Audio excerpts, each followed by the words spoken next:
Today on the Sound Health Podcast. There was something cathartic for us in those rehearsal spaces, okay? So we would go in with a skeleton of a song, and then we would sort of like wrestle the structure out of it with Michael and the rest of us.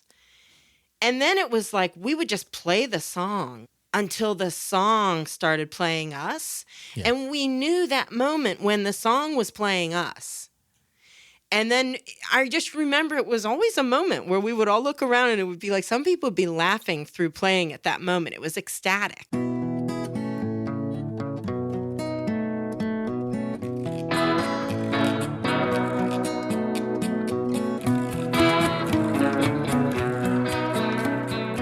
Hey, welcome to the show. This is Jim Donovan. I am so glad you're here with us. Today, I have a wonderful guest on the show. I'm so excited for you to meet her. She's my former bandmate from Rusted Root, Jenn Wertz. Jenn is a singer-songwriter, multi-instrumentalist, and producer, and perhaps best known as an original member of our former band. She's also a successful mixed media artist, videographer, and a writer. Jenn recently released a beautiful new album I can't get enough of. I was just listening to it on the way here, and it's called Take 'Em As They Come. Jenn, welcome to the show. It's so nice to have you here. It's great to see you, as usual. This is both awesome and totally bizarre. Yeah. That we're across from each other at a table in a studio. Yeah. Interviewing each other. I guess I'm interviewing you, but maybe you're interviewing me too. I'm interviewing you for a job you don't even know that you might get. I need more things to do. That'd be awesome. I remember I texted you this morning trying to remember when the heck we actually met, because the past is so sort of blurred anymore. Oh, yeah. Can you remember the story, how we first met and how we got to know each other? Well, yeah, I do remember. I remember very specifically. I met all of the original Rusted Root members in one place, and I was a bike messenger, and I was friends with John Bynack, who became a member of Rusted Root with me. And a couple of bike messengers had mentioned there was this crazy new band, just a couple of shows under your belt at that time. Yeah. And it was at the Upstage in the Oakland neighborhood of Pittsburgh. And dingy dance club. Yeah, it was a dark place, all painted all black. I remember that specifically. But yeah, and we went up the steps, and I met Michael and Liz and you and Patrick. And I remember the music starting, and John and I kind of looking at going like, holy crap. Although he had seen you guys before. Yeah. He knew Liz. But it was the first time for me, and I was like, this is so oddly dark and bright. It was emanating this strong light energy, but also there was a lot of very rich tones and energy. Some heaviness involved. too. Yeah. Very real and absolutely enchanting.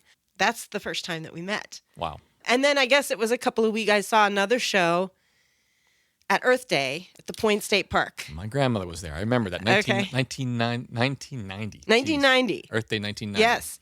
And you guys needed some band photos and asked John and I if we would come and take some pictures of you. We were both dabbling in photography, and so we took a big trip out to the woods, and I remember that. And it was a fun day. I'm gonna post that in the show notes. We'll post some of those. I have a couple of those photos. I do too. They're very funny. Everybody. I have a mullet. Something for you all to look forward to. You can see the mullet. And then it was just like a few weeks later that somehow we were both invited to join the band, which is fascinating and crazy. Really a pivotal moment in my life, actually. Michael invited us down to the rehearsal space one day, and we thought he was going to talk to us more about, promotion or photos or, and then he asked John to join the band. And I was like, I knew it. I knew that you would find a place to play. You are so talented. And I was sitting there kind of like soaking up the beam of that moment. And he was like, Jenn, I was thinking you too could also join the band. And I thought, what? And do what? I don't do anything. I'm not a musician. And he looked at me. I'll never forget it. He looked right at me and said, yeah, you do. You will. Wow. Trust me. And I thought, gosh, well, I mean, I feel like I can. So he believes that I can. And it's fascinating to me still to this day that he saw something in me that, honest to God, I really didn't think that I was a musician. I didn't have that inclination, really. I enjoyed music. I loved music. Yeah. But I didn't see myself as a creator of it. And he did see that in me. So that's kind of like, I'm always very grateful for that. That's a wild gift. It is. Yeah. Yeah. And I remember that about him, that he had a sense about him where he saw things and heard things and thought about things that other people didn't always think about. It was a very cool thing. Yeah, he has always been a very intuitive person.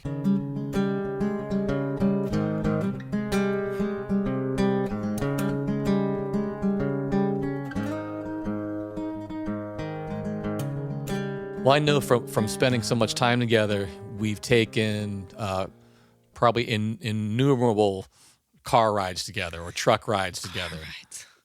Back and forth from New York and Ohio, all these different trips that we took. And I just have very vivid memories of listening to all the different radio stations when we would try to pick up stations on the trip. And you were like a library. You could name the song no matter how obscure it was. You knew the artist. You often knew things about the artist. And so then I got the idea that I should always just ask you who this is, because you're going to know. And I got my education. Well, of course, that extends to mainly classic rock and old time rock and blues. That sort of ended in 2000. Yeah. When I became so especially after 2005 when I became a mom. Yeah. Because I got out of touch. But yeah, I know a little bit more than the average person about most stuff having to do with that. How did that happen? Like when did that start? Well, I'm the youngest of 6. Okay. And so my mom had 6 of us over 10 years in, the sort of rural edge of the suburbs out there in Westmoreland County. Yep, out where I live now. Yep. Yes. Yeah, probably pretty close. And so my sister Teresa really was the main purveyor of music. She had literally, her bedroom was lined on the floor with albums the whole way around all 4 walls. Ah. She had cassettes hanging up and all around. And she listened to everything from Dylan, Muddy Waters, John Vangelis. I mean, wow. It just crazy stuff. And then also classical show tunes. But she had an appreciation for music. She had a voracious appetite for music. And she had the music playing all the time. And that spanned into the current time, is we got all the regular stuff, the Neil Young and the James Taylor, Carly Simon, Paul Simon, all that stuff that was happening right then. But then we also got the stuff that came after that, the Police and the Cars and into the new wave. And you actually had a library in your house. I did. And it was always happening. And then also my other siblings had other tastes. My brothers were more into the Clash. Okay. My sisters were more into Madonna. Sure. But for me, it was never enough to just hear the song. For me, I had to kind of know something more about them. And that started because in the 1980s, they used to do a thing, because we didn't have YouTube and we didn't have social media, at the Stanley Theater downtown. Yep. You would go there and you buy a ticket, and they would play a movie that was 2 hours clips of every famous artist from the mid-50s through 1980. Wow, I missed all of that. And it was on a big screen, and it was every Ed Sullivan appearance and every Friday night special and every midnight special. Oh, wow, I didn't know that. And they would just be clip after clip. So you would see Chuck Berry and you would see The Doors. And honest to God, that was the only place that you could see a clip of The Doors. And the first time that you see Jim Morrison, the Two first different time people. Totally different. The first time that you see Jim Morrison singing is a really different thing from hearing him. So and it went to Jimi Hendrix and Tina Turner, and it went all the way to the 80s. Wow. So this really made me oh my God, who are all these people? So I started getting rock books for Christmas, and so I would know stupid little things that maybe everybody didn't know, that Manfred Mann was the same band that did Blinded by the Light, which was written by Bruce Springsteen, but they were also the band that did Do What Diddy from back in the early 60s. You're blowing my brain apart right now. And then, right. You just said three things that my brain's going, wait, I what? mean, there's so much more. I mean, so there's just, whether it's who was involved in the Yardbirds and what they did afterwards I think there was the one dude. And see, I'm getting older, so it's starting to fade, Jim. Oh, we can't let that happen. Tracy posted something and said, Jim. My wife, Tracy. Yeah, Tracy, your wife, posted on social media, Jim says that you should come out and do rock trivia with us. And I was like, well, you better hurry up. Over TGI Fridays, where we always hang out. Oh. I mean, I would love that, but seriously, it does start to fade on me a little bit. Wow, that's really cool. So I loved all of that stuff, but mainly I settled, I like sort of set up camp in the Rolling Stones. Yes. What happened. If you want to talk about encyclopedia, I do know a lot. We could talk about the Rolling Stones. We should just do a whole Rolling Stones episode sometime. We'll start at A and we'll go the whole way to Z. Yes.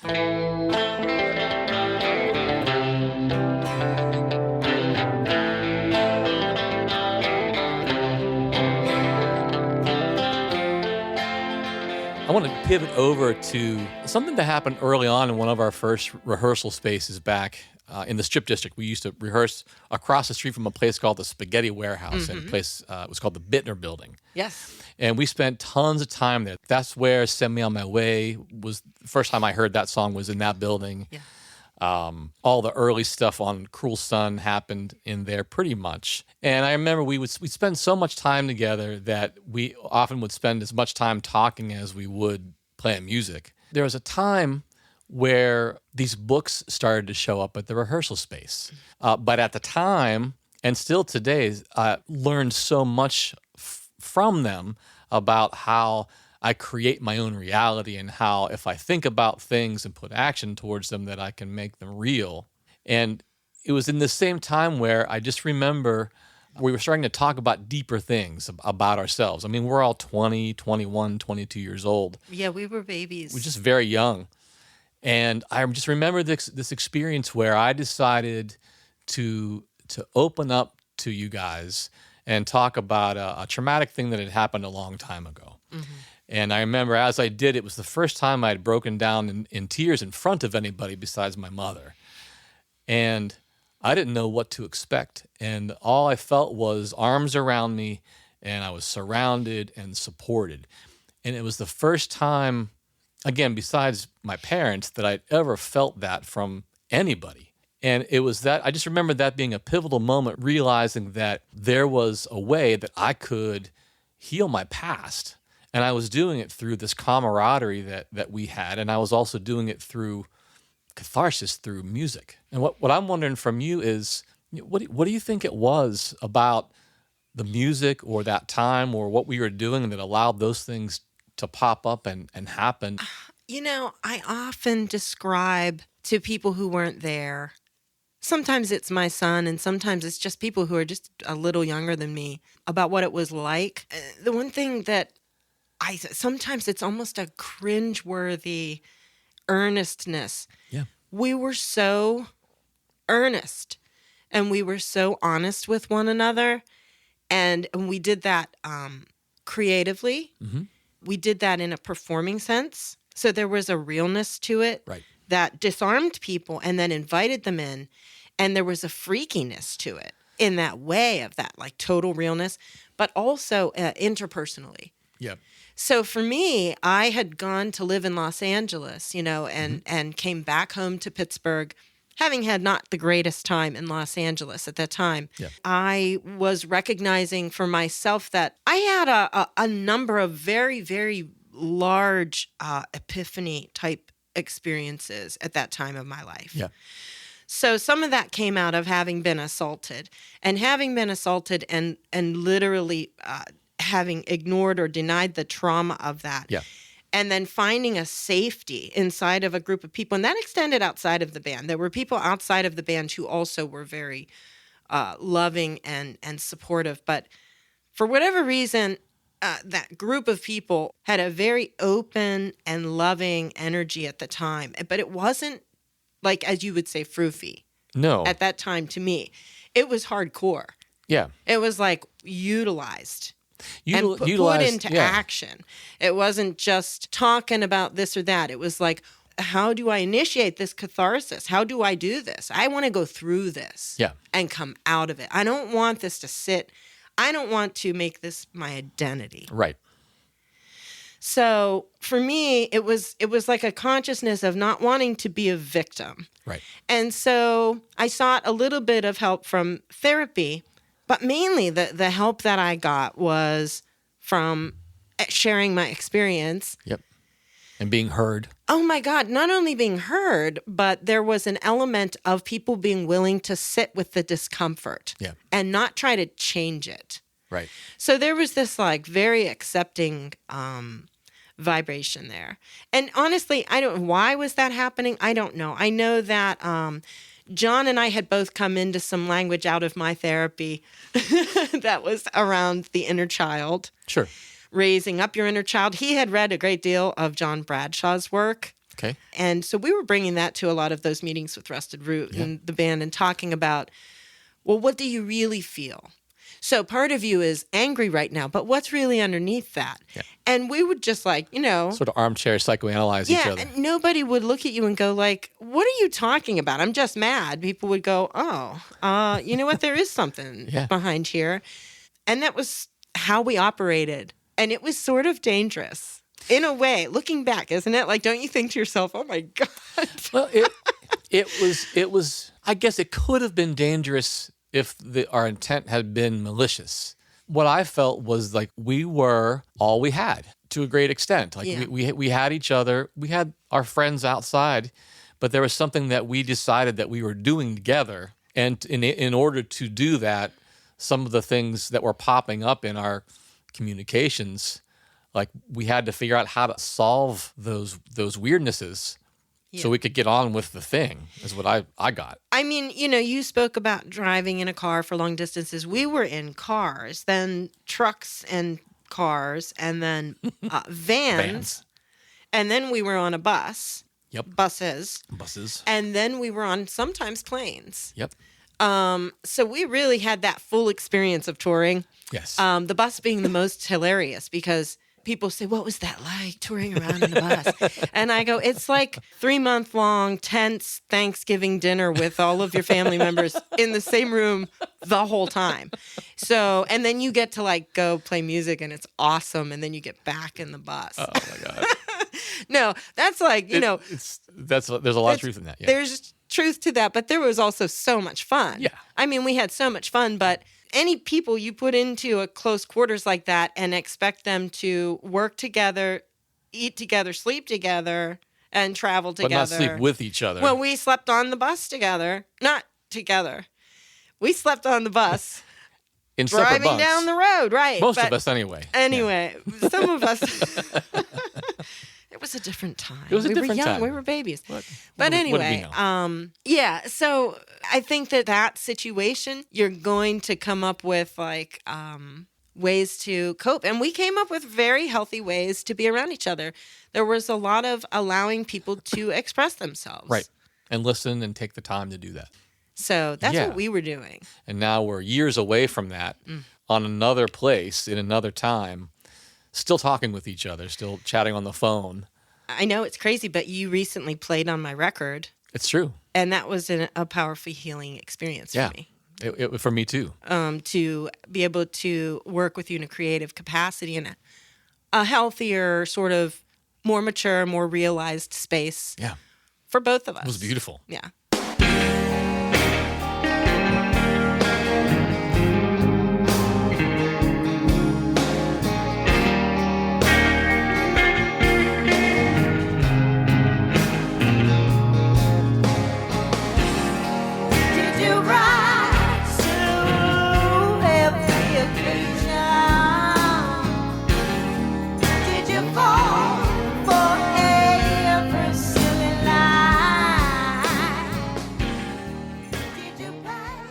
Thank you for doing it. And my God, it was an honor. I was really glad to do that. I'm sure you remember this when things started to get a little bit bigger for us, and even when it was on the smaller scale in the earlier 90s, we would have people that would come up after shows expressing that they had some sort of catharsis, like maybe they cried or they had some sort of experience that they couldn't explain very well, but they know that something had happened. And I wonder, what do you think it was? What was it about the show or the music that let audience members experience themselves in that deep of a way? Gosh, that's a heavy question. Yeah, because I wonder about this a lot. Yeah. I mean, I don't know. Sometimes I say, should I show my butt? Because what my butt is in this situation is that I'm a total energy freak. And I believe and I live and I see life in terms of energy and how it works together. And as you do, I know. So I think that we actually were practicing a form of alchemy. And I think it had to do with the literal energies of the people that were involved in the first 6 of us. And then when Jim DeSpirito came in, right, he did not mess up our chemistry. No, it was good chemistry with him too. So there was something that would happen. And I know you remember this, that there was something cathartic for us in those rehearsal spaces. Okay. So we would go in with a skeleton of a song. And then we would sort of like wrestle the structure out of it with Michael and the rest of us. And then it was like we would just play the song until the song started playing us. Yeah. And we knew that moment when the song was playing us. And then I just remember it was always a moment where we would all look around and it would be like some people would be laughing through playing at that moment. It was ecstatic. Yeah. So we would then, because of that earnestness we talked about earlier, there wasn't a lot of self-consciousness about being on stage and playing. We were there to do this thing that we were doing, more so than being like sort of posing as rock stars. I didn't have the language for it then, but I recognize it. It felt like a mission at the time. Absolutely. Like a mission that was to create a space for things to happen. Even though we might not have known what those things were, it felt sacred in a way. Well, it was very sacred. And there were times when it could be overwhelming on stage to perform in that capacity because it was a sort of a channeling, and that's a heavy thing to say. But the people that were there in the first 5 years of that experience know what I'm talking about because they did have that experience. But also, so I'm kind of nervous to say this. No, just say I always thought that we kind of had some kind of past life work that we were doing, and we reconvened. Highly possible. Because there was just a knowing energy between us that I remember so many times being on stage in front of hundreds, thousands, or tens of thousands of people. Yeah. And Michael decided to throw a new part into the song, which he did sometimes do. Or it would just take on a mind of its own. And we were following the song, and we would all be kind of looking around a little bit, kind of sheepishly, not sure where it was going. And then it would all lock in. And that moment was what we were trying to get to the whole time. Yeah. And the audience came with us. That lucidness. Yeah. Where we're playing with fury, but also open enough to let the thing happen and not try to control the thing. That's what it is. And that was I know for me, the line, which was learning, oh, wait, if I try to control it, that good thing, whatever that thing is, doesn't happen. Yeah. I have to back out of my head. Yeah.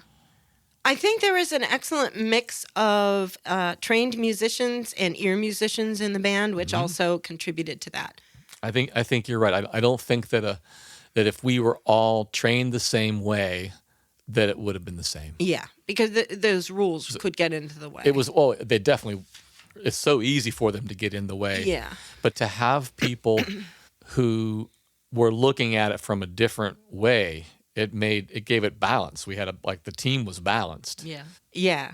It was exciting. I mean, it was always great. The best times for me with Rusted Root were on stage, for sure. Yeah. There is a bonding with the audience that I've only ever seen in Grateful Dead shows. I don't follow Fish or some of the other bands along those lines. Yeah. But my experience of that energy was only ever experienced at a Grateful Dead show. Yeah, just so grateful. Like I still think back on the experiences, and it's almost taken this long for me to realize what it was.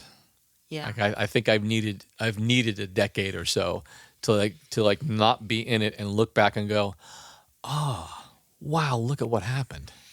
Because when it's happening so fast, and there's always some other new thing that has to be done in the moment. There's not very much time to process the experience. Right. And even like having the conversations with you that we've had up to this point and today is another level of that. Right, because it's hard to process because you were there, you were it. Yeah. It's like it's your tail. It's hard to observe. It's attached to you. So it's like, yeah, I totally feel that same way. But time does help. And then also kids help. My son helps. Yeah. And he asks me about it.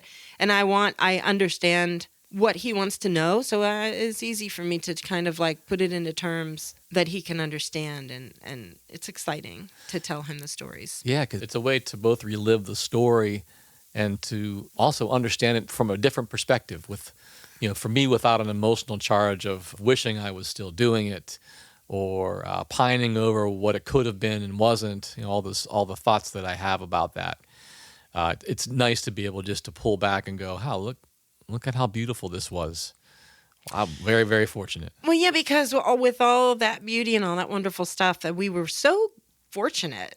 When you think about that, we were in the last great white buffalo of the music industry. That's where you got a record deal, and they gave you a buttload of money up front, yeah. And then you used it, and then you got a really bad loan deal, and you had to pay it back for the rest of your life until. But I mean, that's so literally 1 in a million that we experienced that. Yeah.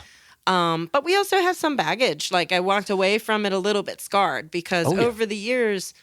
All of our honesty and all of our trust and all of that stuff, just as with any family or any group dynamic, has sort of went through some challenges. Yeah, there was unwinding, and I know for me it was unwinding identity because I came out of my teens into Rusted Root and I became something finally. And I prided myself in being that drummer from Rusted Root.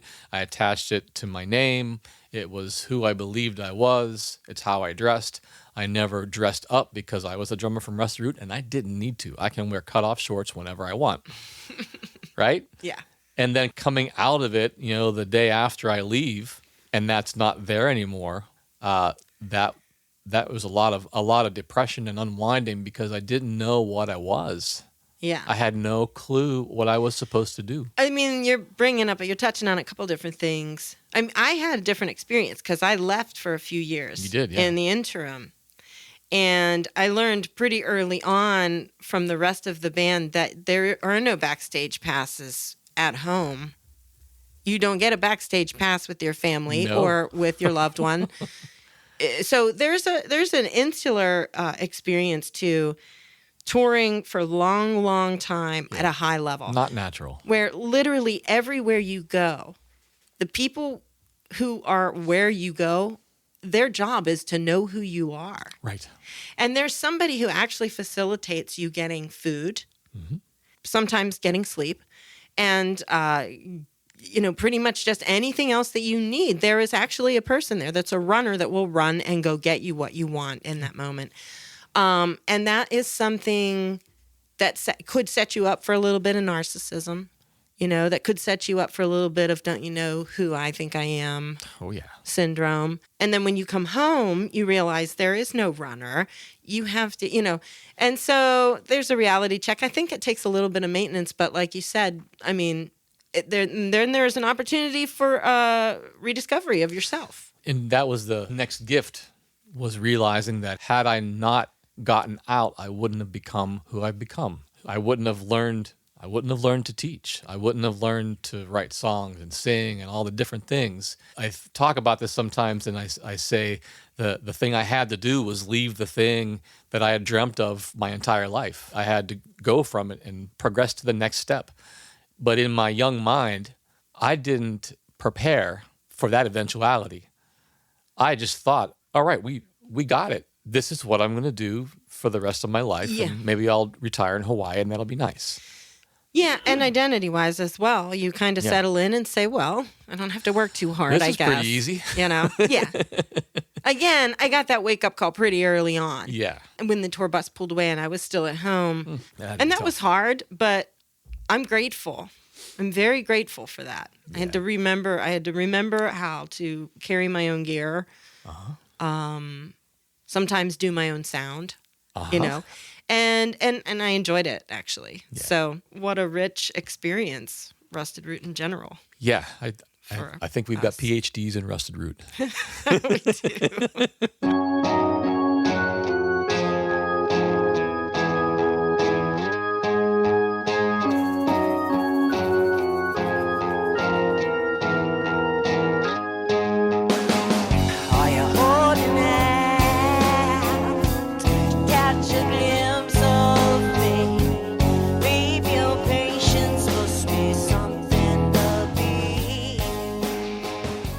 Why don't we pivot to your creative process? Now, a lot of people don't know this, but Jenn is an amazing painter.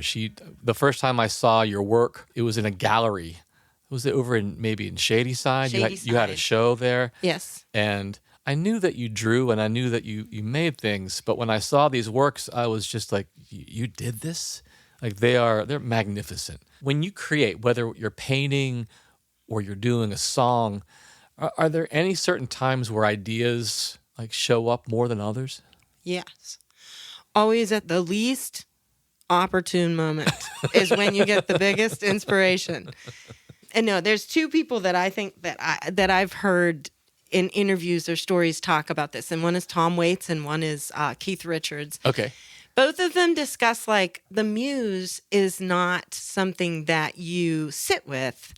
The muse is everybody's and it's floating around. And if you are sitting there with a guitar, it's going to land on you instead of the other guy. Yeah. So Keith would say, so you better be playing every day and keep that track running. So if you keep the track of being musically creative running, those ideas are going to land on you because you're processing them through that lens all the time. That makes sense. You're putting yourself in that vibration or in that space. You tune into that radio dial where that lives. Yeah. Tom Hanks. Gosh, I'm so sorry. I'm going to start that over. I bet Tom Hanks does it too. Tom Hanks does something, but Tom Waits put it differently. He said, and this was from back before cell phones again. Yeah. He said, it's always like a song is chasing you down in your convertible on the highway. Like when you don't have a piano and you don't have a tape recorder and you're speeding to the nearest place where you could find a pen and write down because you just wrote the best song that's ever been written and it's going to be gone in 30 seconds. And so I see it that way. Mm-hmm. I feel like they're always there, inspiration or songs. And I become infected with them in a way that almost feels manic. So whenever I get onto painting a certain series of imagery, I can't stop doing that until I've coughed that entire hairball up. I want to get all of that out. And it's probably not that easy to live with. There are times when I would be up all night for a couple of days. Yeah. Because I'm I'm driven mad by it. And the thing is, I love it. Uh-huh. There's no better space for me. I feel so alive when I'm in the midst of being driven insane by a creative idea, whether it's a video or a song. And in the case of the recent album, I had a lot of time on my hands, and I was listening through some old cassette tapes. I found cassette tapes in the basement. Yep. I thought, look, I can just actually plugged a cassette player into my iPad and they recorded into my iPad. You can do that? And they became an MP3s. So then I was driving around, I was listening to them and it would be like literally from 1997, a little guitar part that I decided needed to be remembered. Yeah. And it would be just one little riff. Wow. And I'd listen to them and I was like, ooh, I got to remember that one. And then I put all the good ones on one MP3 list. Mm-hmm. And then I sat down with my guitar and I became absolutely obsessed with finishing these songs that were literally started by what I consider like a dewdrop from the past. It was like the future me. A tiny seed. Yeah. And also timeless, because I swear to God, the songs are already written and it's just a matter of uncovering them over time. Wow. Like keys almost. Yes. Yes. Mm-hmm. They're already there. When you're creating, I know you described this, there can be a manicness about it because it's wonderful to be in that spot. What else does that help you with? Like when you're in the act of creating or after you've just finished something, how does it affect you physically or mentally, if you could describe it at all? Well, I figured something out a long time ago. A long time ago, in the mid-90s, I took a break from Rusted Root for a few years. And during that time, I started to write and play my own music, and I was in my own band, and I was fronting the band. Yep. And I had a traumatic experience again, which brought back some other feelings of trauma from my childhood and from when I was in Los Angeles. Yeah. So there's some healing that needs to be done. But this was a new, fresh, different kind of thing. And what I came out of it with basically panic disorder. Oh, geez. So I had panic attacks every day, all day long. And while I learned how to contain them and while I learned how to count them down, when you have a panic attack, the most important thing to remember is your adrenaline only lasts 3.5 minutes. And if you can wait out 3.5 minutes without having another catastrophic thought or fright, the panic, it has a half-life. It just kind of runs out. Right. The chemical it's burns exactly itself right. out. Just like when you nearly hit a car and then you get like, your whole body does that rushing around thing and then it calms down. That would happen. But with panic disorder, what happens is it keeps going and going. Keeps and going. firing. Yes, it keeps firing. So while I was learning these techniques and how to calm that back down, just narrow down your thinking and just allow your body to have that feeling, I would have to still go and perform. It was a challenge for me. Sure. It was very difficult. I had a whole summer of gigs and I was fully panicking every day, all day. But what I learned pretty quickly on that first gig, scared to death, about to go on stage, thinking I'm going to not be able to sing. I can't even have control over my body. Well, I got up on stage and Joey, our drummer, counted us off and started to play, and all the panic left my body. Wow. So for the 3 minutes I was in the act of singing and playing, that song was the only respite I had from that severe, just being stricken. Like debilitating. With panic, right. Yeah. And then that was a major light bulb in life.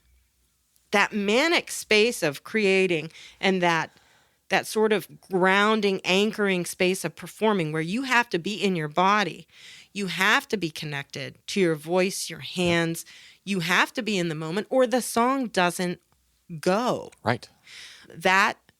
It's like you can't cry and eat. My grandmother used to say that. She would give you food and say, well, you can't cry and eat. So when you start eating, you know how like little kids, toddlers, they'll be like crying hysterically and you give them some grapes and then everything. They can't cry and eat at the same time. I'm laughing because I've done it so many times. Right. So it's like that. Like you can't have panic when you are, or you're having it, but it's not driving your body. You're in that action, actually claiming the anchor. You are the one who is. So this really was like a window to me gaining a little bit of footing back into my own physio, control over that adrenaline. Because to do that front roll, which I'm still pretty new at, I'm like maybe 5 or 6 years into it, there are so many processes You that mean happen. being a front person? Being a front person, singing and playing a guitar. Right. And for me, I have a pedal board. And there's all these things that I've never had to do before. I wouldn't have any time to panic, although I've been nervous. Yes. But I hear what you're saying there. That makes sense. Yeah, the song doesn't go if you don't do it. So it's kind of like parenting. You just do it. Yeah. You might be tired, but it's on. Here's what's happening right now. This person is alive now, and they need you now. So just get out of bed. Exactly. It's like that. So that makes sense. I learned that early at that time. And over a lot of different disciplines helped me to overcome panic disorder. And I don't have panic attacks anymore. Oh, that's so good.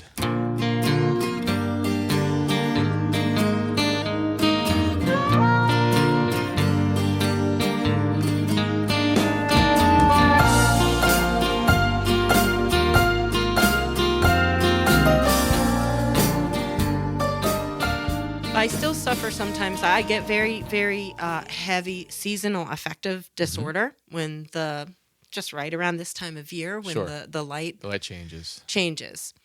It's beautiful, but it's very difficult for people like me. And that is connected to anxiety. And so what I do is if I'm not working on something creative, I'm bound to become clinically depressed. Yeah. It's almost like, nobody's guarding the hen house, and that sort of creeps in there. When I'm working on something and I'm in that space where I'm driven, maybe even kept up at night by something, it keeps me from becoming overwhelmed by feelings. Just like, in clinically speaking, it literally, I think, generates serotonin. Oh, for sure. Psychologically speaking, just like in terms of like, it keeps me doing something. Because if you're thinking about a song, if you're thinking about a lyric, or if you're thinking about how can I get this sunset color, yes, I'm not thinking about my sadness. No, and it can be part of expressing your sadness, so that the sadness isn't a stagnant, and depression isn't just sadness. Clinical depression is, well, it's a brain imbalance, but also it's about it can be anger, it can be all kinds of different things underneath there, fear, helplessness, or whatever it is for different people. But you're in action. Being in the action, and then also if you can, bring some of that sadness into your process, give it a voice, give it a place to be, So that's the main thing that being creative does for me. And honestly, I wouldn't be here without it. Yeah. It has saved my life. And that's maybe 2 times in particular I can think when it really pulled me out from the depths. Yeah. Now that like you've got this ace in the hole here, do you preemptively plan like November, December, January, February is project time? No. It has a mind of its own. I don't plan anything. I don't plan anything. Okay. I try to be creative in like every day, whether it's in my interacting with people. When I start to get like clinically depressed, I'll talk a little bit longer to the guy at the bodega in my neighborhood. Yeah. Okay. Yeah. and find a funny way to make him laugh every day. Cool. That's creative. And this is creative. And I mean literally, like just to stay creative. You have a phone in your pocket. Find something to photograph everywhere you go that's beautiful. Nice. I mean, this is going to keep you in a creative mindset. And creativity begets creativity. It all feeds each other. Right. You're expanding this, and all the synapses are firing off and feeding into one another. Maybe you might still get depressed or anxious, but it's driven with this like completion in mind. Right. I want to complete something. I want to pull something out. When you ask if there's a project that one day I just decided I have to make a music video for one of my songs. And then it's a project. But it's like, I'm going to make a set. I have to find a place. Yep.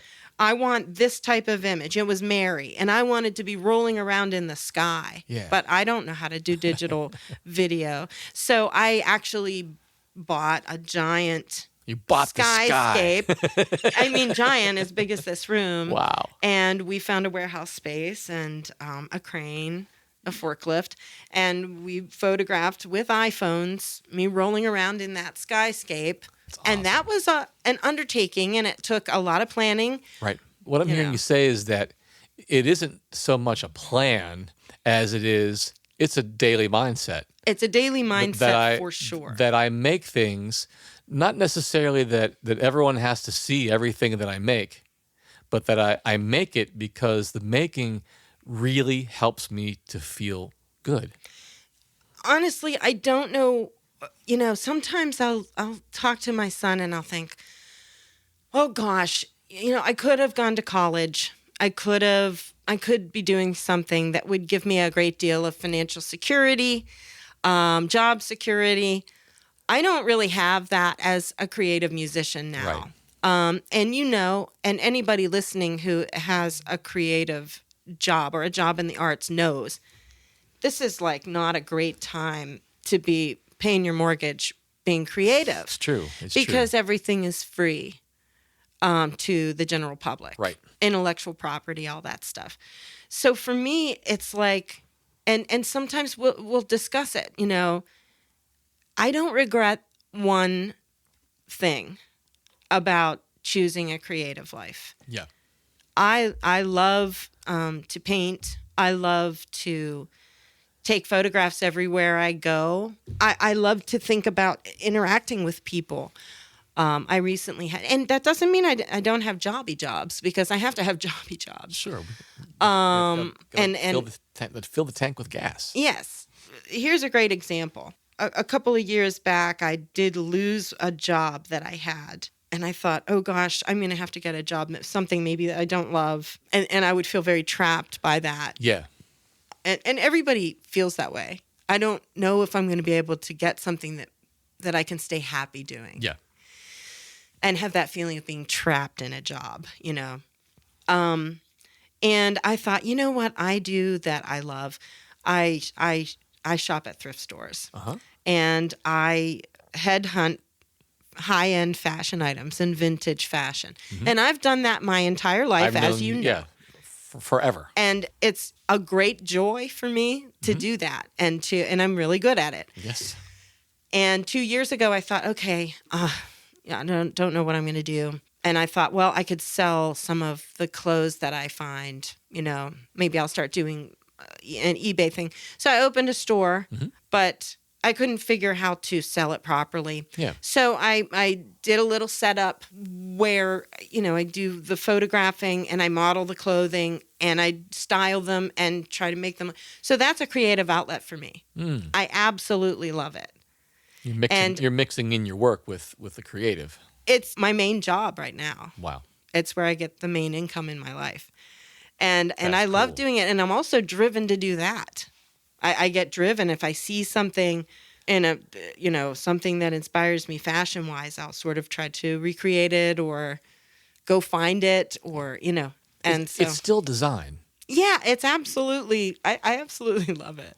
But so, yeah, if it's writing, music, art, expressing yourself on Instagram, making people laugh, whatever it is, you've got to keep being creative and keep the synapses moving in that way. It's satisfying to your brain and it keeps you happier.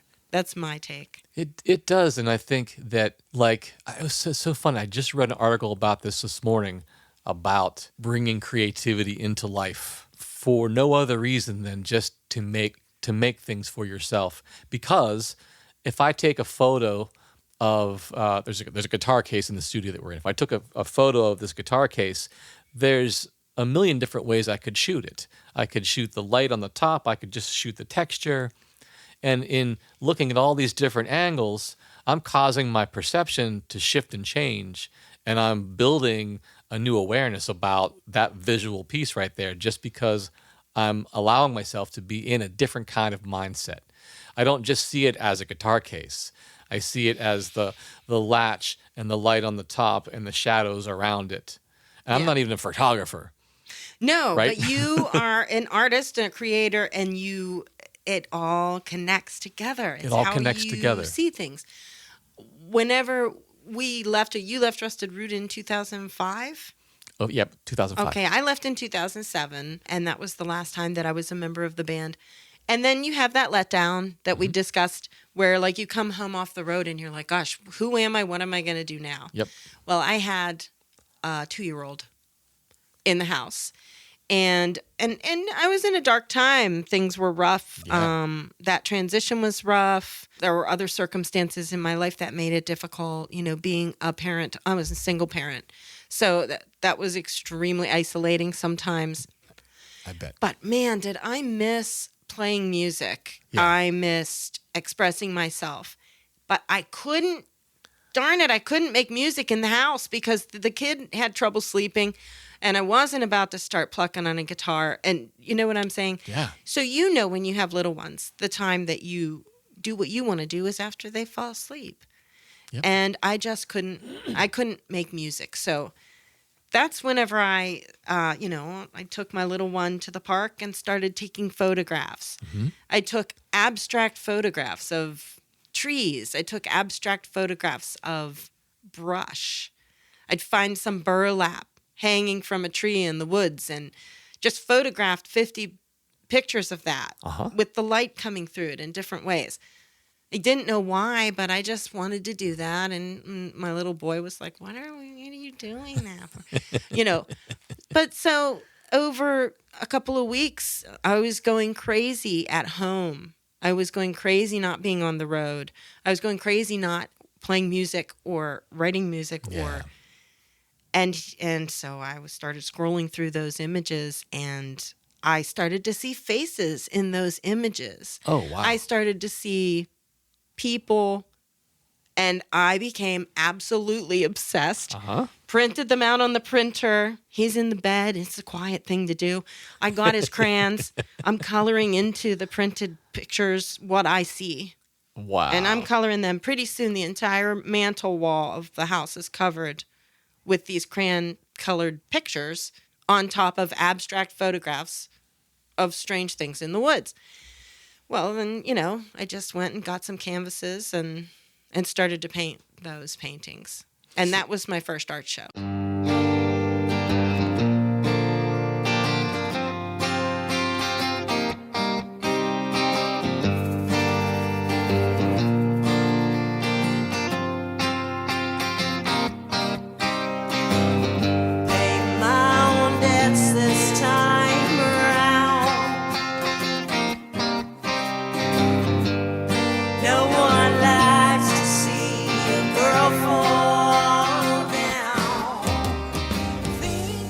Those were your studies.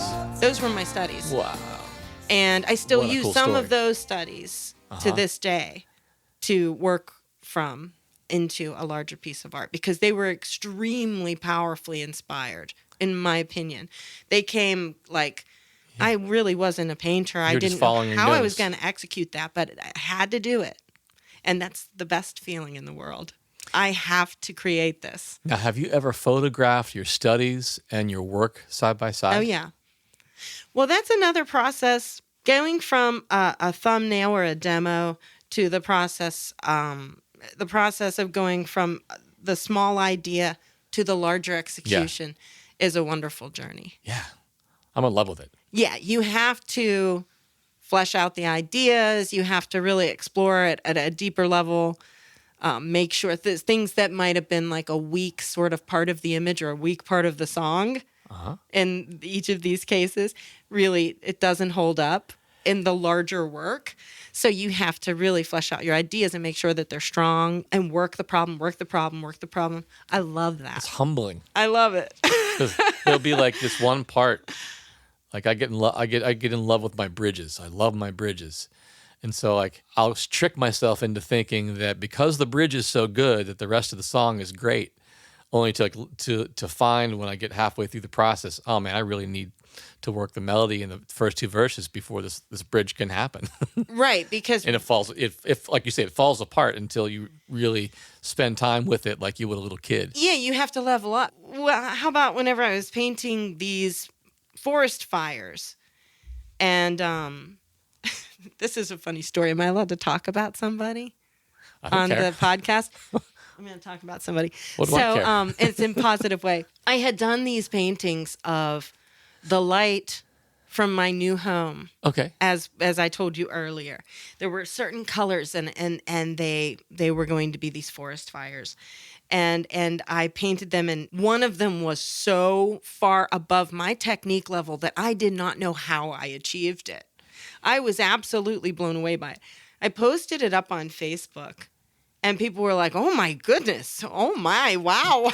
Wowza! Like, this very good. Did you paint that?" And I was Did you like, get some "Yeah, help I with mean, this, I Jen? What did." happened?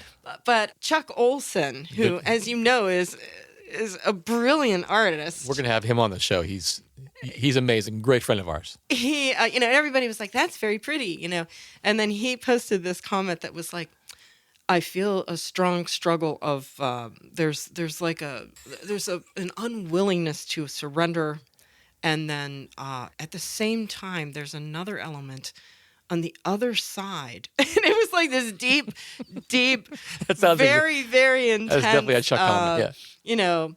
Translation of what I was expressing through this. And I was like, well, actually, I mean, it's just kind of like the woods burning. But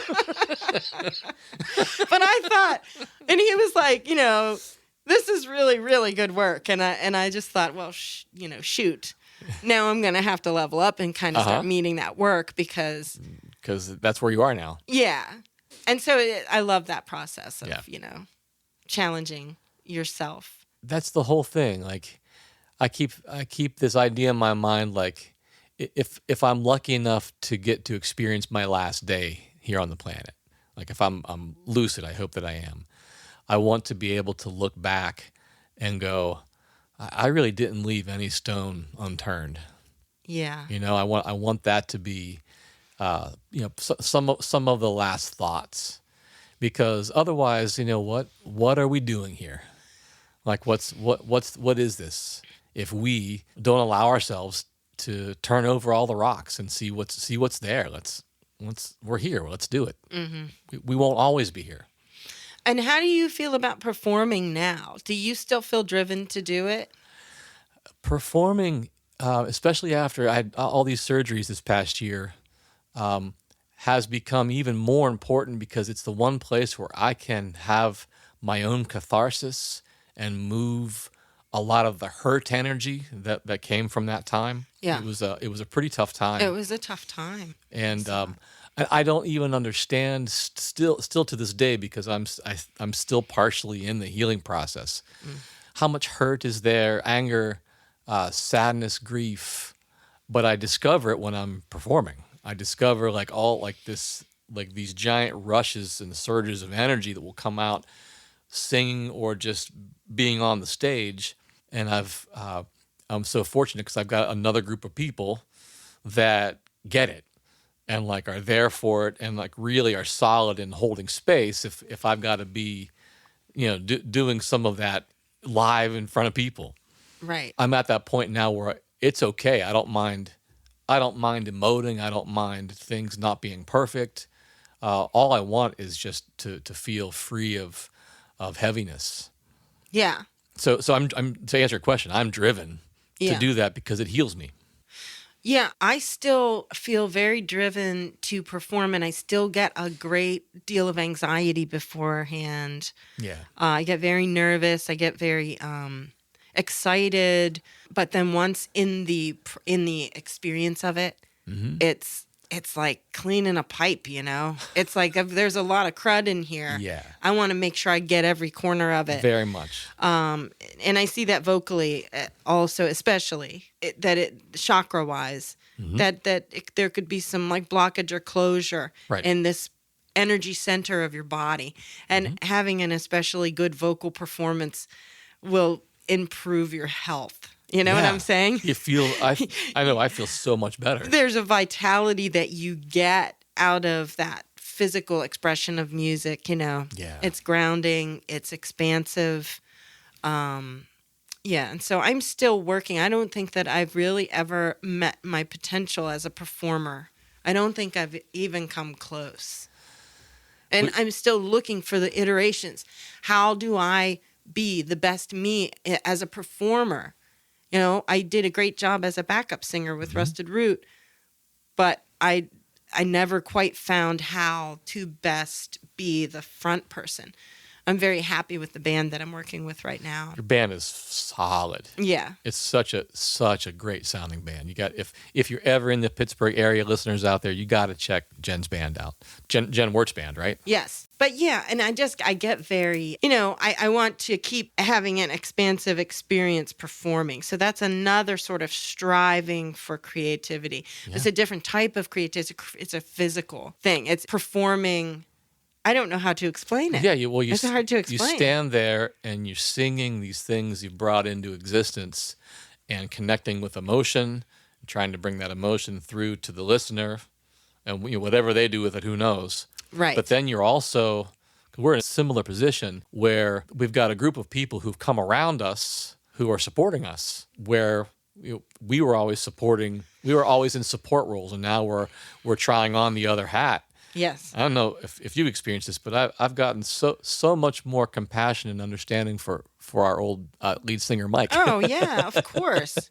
After being in these shoes, it's like, whoa, that's a lot. It's a lot to hold. It's a lot to hold. And there are a number of different ways to lead a group of people. There are a number of different ways to work with people.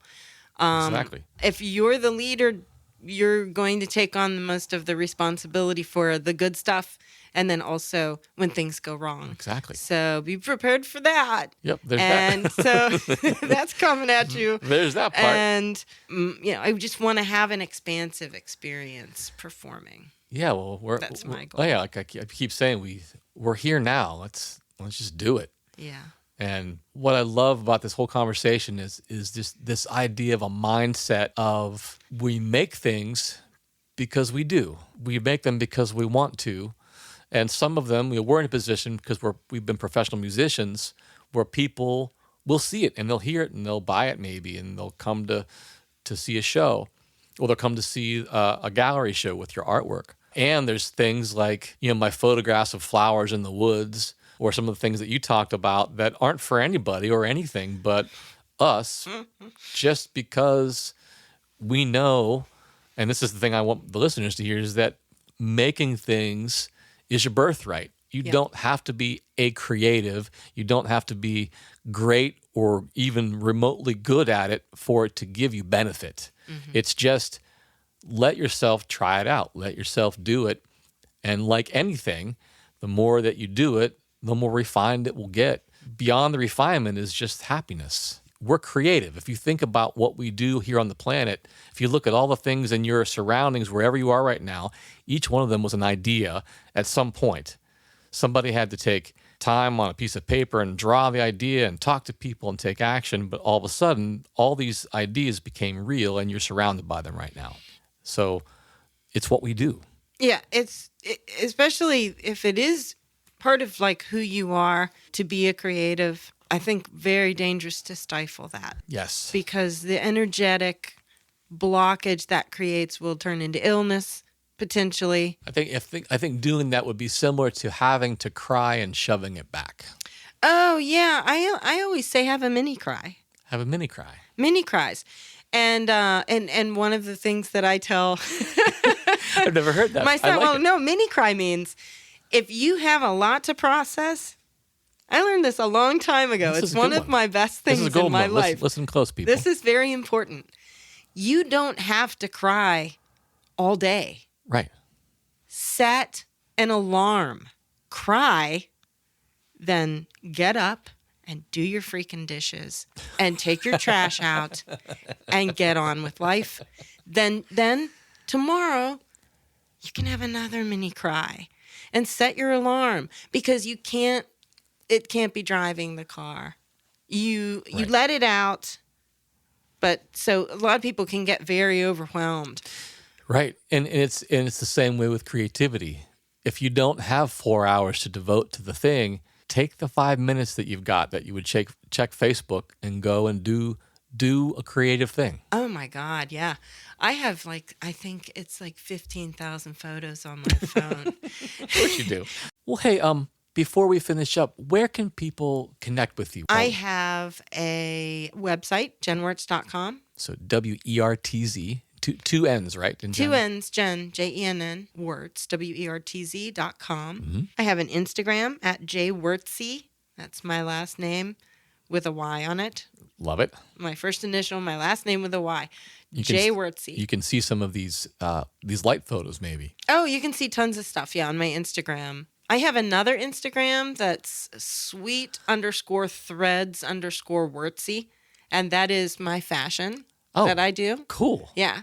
Maybe we can put all these in the show notes, too. Yeah. And that way you can come to the website and find all this in case you can't remember all these things. Yeah. And then, of course, there's Facebook. So everybody finds people on Facebook. Beautiful. And is there a place where your artwork is that people can see that or buy it? That's probably primarily going to be on Facebook you can find it. Yeah. Great. Come and see this work. It is remarkable. Thanks. Jen, thank you so much for taking the time. Maybe come back and we can have another conversation some other time. We could do a Rolling Stones / looking at the light on trees episode.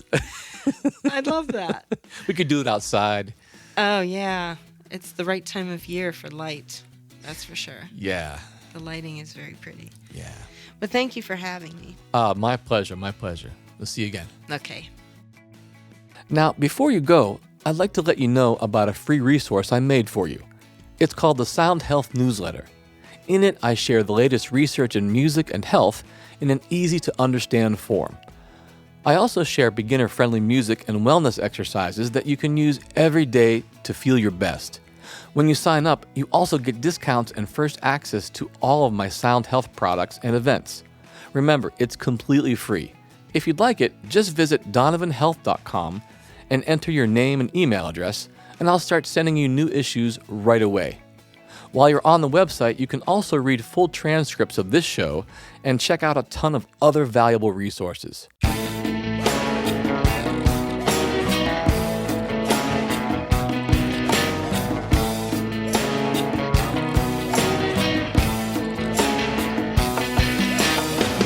Don't say a prayer for me, I never walk alone. No, my stars they rise up. No, my prized possessions fade in the night. All my stars still rise up. And oh, my beliefs they're fading on me now. Oh, by degrees I fall into the sea. Man, I'll be no boat, taking in on every water. Soon that sleeping with the fishes.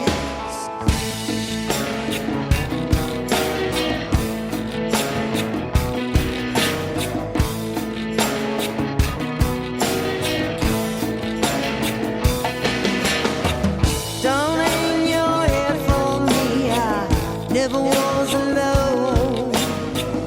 You can dry your eyes there. You can take your chances out on your own.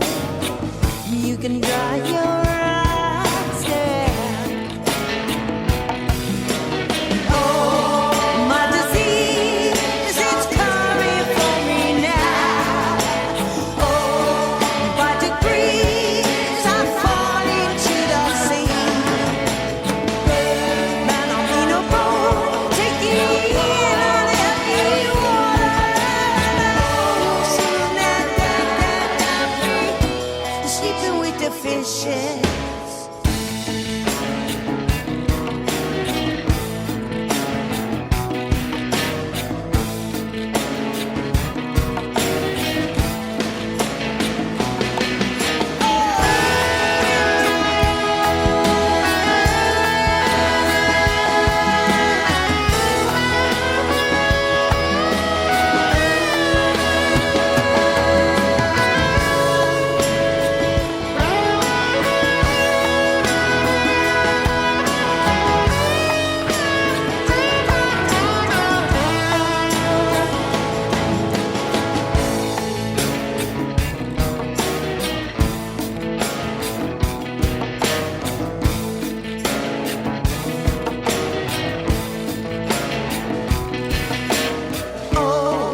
wishes.